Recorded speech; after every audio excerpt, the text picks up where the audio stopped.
bir neçə həkimdən klinikadan maraqlandıq. Akım fraksiyası 15% idi.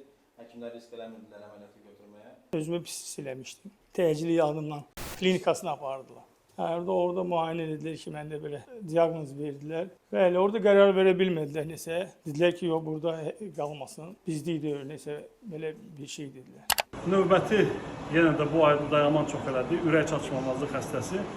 Bu xəstədə doğrudan da əməliyyata şübhə ilə girdi, çünki anjiyoda o damar heç görsənmirdi. Amma ondan irəli gəldi ki, ürəyin funksiyasını 60%-dən 20%-a salmışdı bu damarın tutulmağı.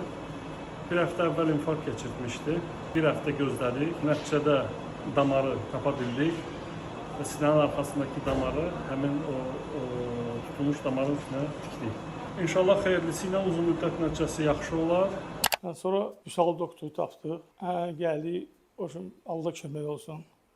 Mən indi sağ-salamatam burada oturmuşam.